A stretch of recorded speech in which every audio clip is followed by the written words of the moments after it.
Okay, good morning, everyone. This is the video presentation for the BQD 7007, Architect and Construction Management, assignment number 2, Consultant and Trades in Construction. This will be the presentation from ASIBINA Architects PLT. Our group's members consist of me, Ming, Kathleen, Kang Hao, Lim Jie Min, Ng Chen Yin, and Ekhsan. So this is our table of contents. We will first talk about the project, the selected project for this project. Saying so many projects. Okay. Moving on. This is our team members with our pictures. Okay, so the project in question that we selected for this assignment number 2, it's called The Birch over here. It's located at Jalan Kasipilek along Jalan Ipoh is around along here, and KLPAC is over onto the left. And this project is primarily from the ground up is designed as a TOD because it has a near proximity to the MRT2 line, the Sentul West station, which was just opened in May or June this year. Some notable residential apartments, legacy apartments in this area includes Putra Majestic and Quad 28 over here. The new projects include the Birch itself and also Rika Residence constructed by Fajar Baru builders. So, okay, moving on. This is the ABP submission for the project, so you can get a little feel of the makeup and the scale of the project itself. The project is a residential tower. It's about 30 stories, and it consists of these 3 types of residential units, ranging from 600 square feet all the way to 980 square feet, almost 1,000 square feet. And the price range at launch is from 480,000 ringgit to about 750,000 ringgit total. This is some of the renders of the project itself.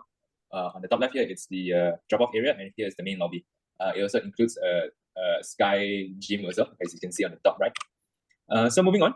We're just going to explain the roles and responsibility of consultants involved in this project. So without further ado, I'll pass on to my colleague. You need to be talking about architects first and followed on by our other group members. All right, thank you, Greg. So moving on from the first part of this assignment, we further explain the roles and responsibilities of consultants involved in this current project. For this assignment, we are focusing on the last 2 stages of construction, which is contract implementation and also final completion. The consultants that we have covered is listed out here, which consists of architect, CNS engineer, M&E engineer, planner, land surveyor, and also the landscape architect. Next, please. Right, we first start off with the architect roles and responsibilities. I think a brief intro would be Architects Malaysia is the professional who specialize in design, planning, and construction of the buildings. However, according to this assignment, we will be focusing on the documentation of contract and also the contract management in construction stage. Next. We have summarized the overall submission to construction process of a project. So of course we started off with DDO submission, then BP submission. Concurrently with BP submission, we have the fire protection drawing submission. Here is a brief content of the roles and responsibilities of architect within it. However, we'll focus on the next slide. Yeah, so during the construction phase, the architect is responsible for the contractual and also the management of the site. So firstly, under contractual, the architect is responsible to administer the building contract responsibly and to be impartial in any dispute between the client and contractor. So the architect is meant to be impartial and not biased to any side. And then in the process, they also issue progress certificate after specific works are certified by engineers or other consultants. Lastly, they also coordinate with QS in verifying quality of the work done by contractor for interim claims. So we sum up here 3 main roles and responsibilities of an architect within the design and construction stage. So firstly is the construction administration work. So he or she supervises the erection and setting out of the building to ensure the design is built in accordance to the design and also the requirements of the authority. Secondly is the quality control of the site. It performs site inspection and meetings to coordinate among the client, consultants, and also contractors. And lastly, resolve any raised issues on site to ensure the quality of the project overall. And lastly is to respond to RFI, requests of informations, review shop drawings, and make design adjustment accordingly. This is prior the construction stage. Next. Alright, so after the work commencement and after the work is already being completed, we categorize into 2. For housing development is when the vacant possession happens. So the architect is to conduct inspection of the building to identify any defects or any incompletion of works. So all of these items should be documented down and to be rectified and completed before the handover to purchaser. And next, the architect should also verify the building or unit complies with the approved design. And lastly, all of the construction stages should be certified and inspected prior the issuance of CCC. For other development other than housing, before obtaining the CCC, the architect should also coordinate and arrange for final inspection. So the G forms should be certified and managed together with other consultants after the completion. And lastly is the issuance of CCC after ensuring work is done accordingly to construction drawings. There is also a certificate of making good defects, the CMGD cert, after the defect liability period, and all the defects should be done based on the client and architect's request. Next. So here we have a few references of forms. Firstly is the Borang B, which notify the commencement of site work. Secondly is form G8, and lastly is the form F for CCC. Next. Okay, thank you. Yeah. Thank you, Yuni. That's for the role of architect. And moving on to town planner will be presented by me, Ming. So in the role of the town planner, what does it involve? Mainly, to put it in brief submission, is that as a town planner, they have extensive knowledge of local government regulations, and they are in charge of advising the consultant team and the client, in this case is the developer, to advise them on the requirements on submitting applications to the relevant town councils. The town planners in Malaysia are governed by the Town and Country Act of 1976, which lays out their roles and responsibilities and powers.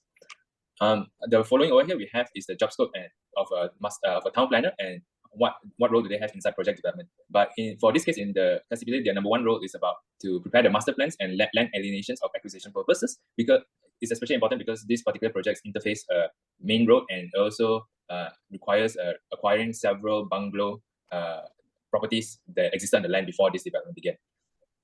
So over here, it's the work pipeline as a town planner. As the town planner, they mostly involved during the consultation phase of the project all the way to the DO part.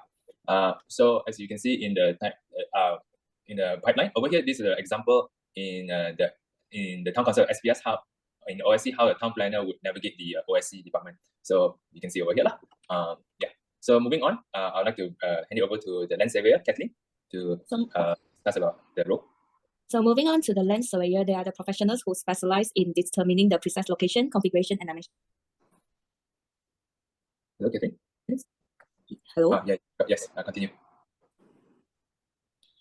So the land surveyors will collect the information and create detailed maps, plans, and legal documents related to land ownership and development. So next. So this is the roles and responsibilities of the land surveyor. Before the commencement of work, they will need to apply for the survey plan submission to ensure the accuracy of the size of land being developed, and also the pre-com plan submission, which is a layout plan with lots that show boundaries of proposed new lots. And after the commencement of work, they will need to apply for the Strata Title Act certificate of proposed strata plan. Next. So this is the table that shows the strata application for housing development. Next. So during the design and construction, the land surveyor will need to ensure the contractor carry out the construction work in accordance with the regulatory authority safety requirements. And for contractor, a certified strata plan must be prepared by a land surveyor within 2 weeks after submitting an application for a certificate of proposed strata plan. While for authority submission, when the building superstructure is completed, the land surveyor must submit all proposed strata plans to Japan in order to apply for a CPSP, which must be submitted within 3 months of the issuance of Form G12 or 3 months following the issuance of CCC. Next. And this is the Form G2 that needed to be certified by the land surveyor. So next.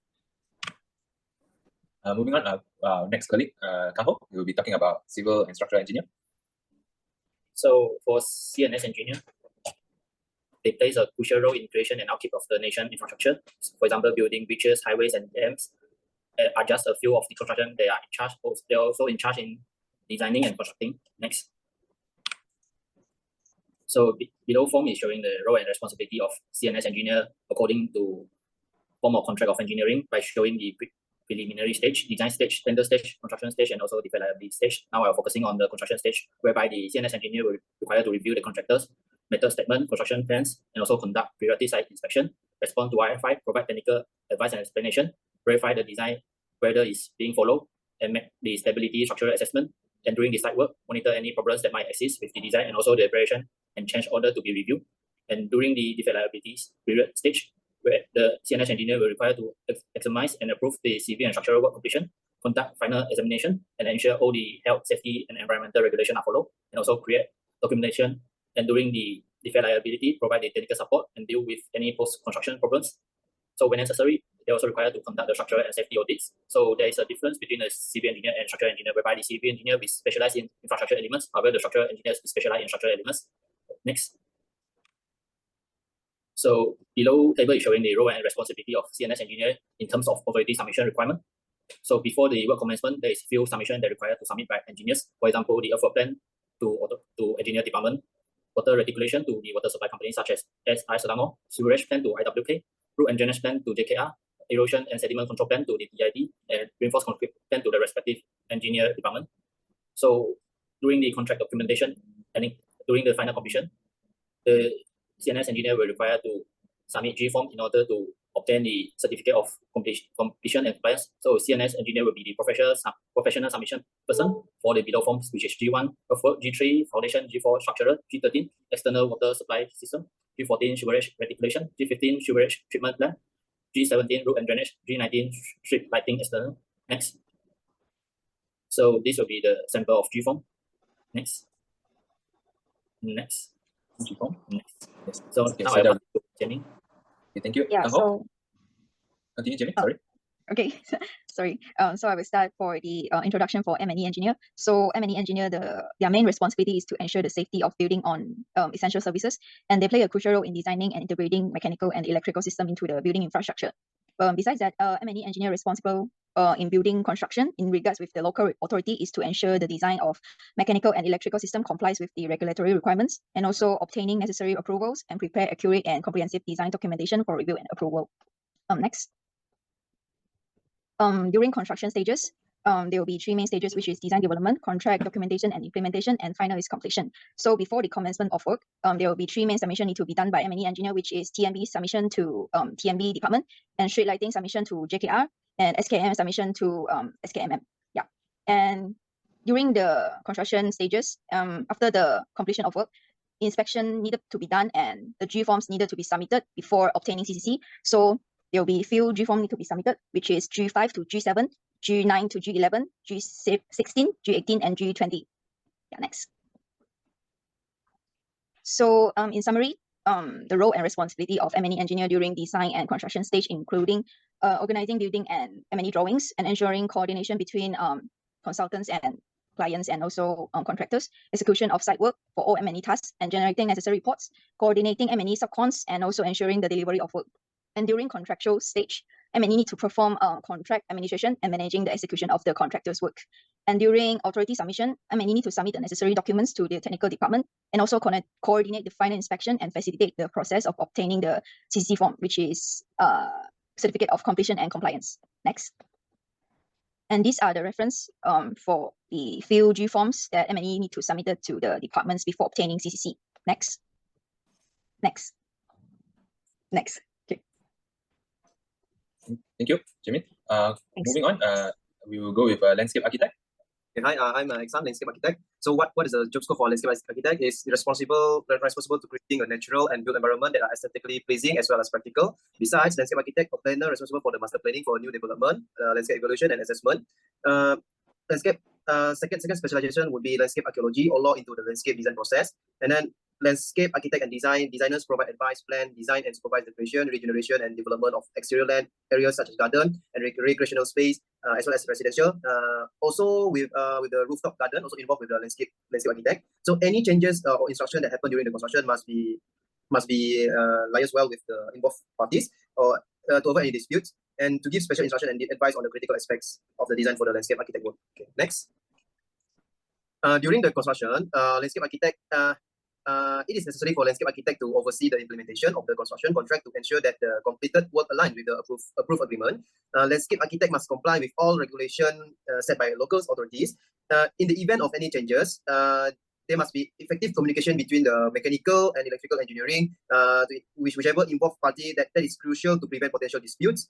Landscape architect also should offer technical support for the implementation of landscape construction activities, ensuring the qualities of work is achieved and maintained. And then also, lastly, is offer resolution or remedies when issues arise during the construction phase. While post-construction, landscape architect must obtain both the approval from all local authorities and the endorsement of the landscape architect in the specified G form, which is G21, is specified for landscape, is necessary for the issuance of the final certification of the completion and compliance, which is CCC. Second one is conducting inspection to verify the completion of the defect and rectification. Okay, next. There are three phases during the design development. There is a DO, also not far different from the architects. Okay, we have a DO submission, which is involved the involved person is a town planner. So submit the set drawing with supporting documents such as proposed development report and visual rendering. Get the support from the town planner, and then after the DO is endorsed, then only landscape architect will start to submit the BP submission. So landscape, this by the landscape department. So must submit set of the much detailed drawing with supporting document for approval before construction work begin. So once the construction begin, which is the commencement of the work, there's the first stage of inspection by the JLR DBKL. Okay.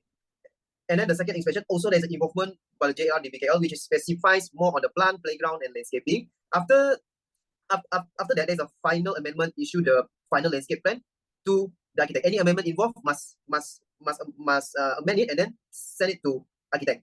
And then while during the completion, there's a G form involved, which is I mentioned earlier, is G22, is a pandangan darat, and must also provide a report on the landscape plan in color. So during the CCC, or we call BP, must provide a letter which with the letterhead maintain the green landscape area on the construction project. So then only will get the VP. Next. So this is the example form of the G21, which is the last form in the form G. So that's it for landscape architect. Okay, thank you, Ekhsan. Moving on, we will be doing the trades and supply. Will be presented by Yini. Take away. All right. Okay, thank you. So here are the list of trades and suppliers that we have covered for this assignment. We will just do a brief run through of the context. So here overall we covered roofing system, glazing specialist, heavy equipment provider, drywall system, the foundation or piling substructure, piping plumbing, IBS systems, light fittings, aircon systems, lift, sanitary fittings, ironmongery, floor finishes, exterior coatings, waterproofing, ceiling finishes, waste management, masonry, and also carpentry, lastly, siphonic system. We do have the brochure attached, which will further describe some of the trades and suppliers here. Next. I think, Jack, you can just do a quick run through. Yeah. Okay, so for each of the suppliers, we have included 3 contacts, which is listed here.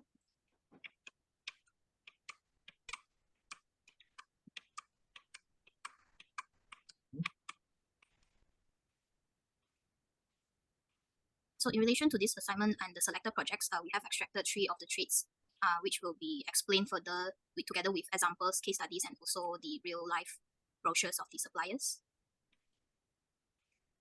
Yeah, which is included under reference. Okay, thank you, Yini. Okay, moving on to the fourth part, we are presenting about the suppliers in specific. So for this part, we opted to choose the supplier for the facade of this residential tower. So for the birch, one of the key features is the brick facade, as you can see over here.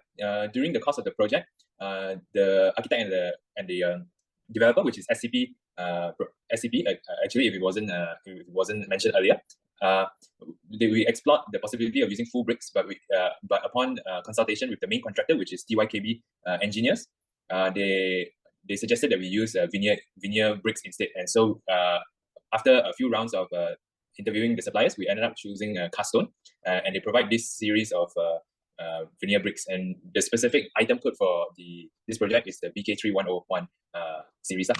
As you can see here, the veneer bricks are supplied in flat bricks and corner bricks, and they have the corresponding prices, as you can see in the screen over here. So in total, the cast stone provided about 500 to 750,000 individual veneer bricks, and the total amount for this contract was about 1.5 million ringgit. And this screen over here shows, on the red bar over here, shows the placement of where the veneer bricks is on this birch Kasipile residential tower. Over here is some example of their brochure, and then we provided a link to their full brochure as well. Over here, you can see this is how the corner bricks would look like. Yeah. So our second facade supplier, SCP Properties Sdn Bhd opted to use Nippon Paint because this was their supplier for their other apartments as well. The primary colors for these projects are mostly white and grey for the accents, besides the full brick wall facade. So the main products used for these projects from Nippon Paint are their wall sealers, intermediate coat, and top coat. As for their top coat, we opted to use their interior and exterior collections because it's suited for the exterior coatings, and also because it was their most environmentally friendly and most weather-resistant series. Because this was also a commercial product, so the supplier provided a warranty for the product and installation for the next 10 years upon installation. We also provided a link to the full brochure at the bottom here. And this is their example again for some of the brochure what's inside the brochure. And the blue areas denotes the area where on the towers where the white paints are used. Following that, we also provided our ironmongery supplier. These are the examples used for the units within, and the supplier that we use are from the Agro Corporation, using their Lockrite series of ironmongeries for the doors, for the door locks and hinges. The following is the reference list for used for these projects for the town planners, the landscape, the architects, and such. That concludes our presentation from ASIBINA Architects. Thank you and have a good day.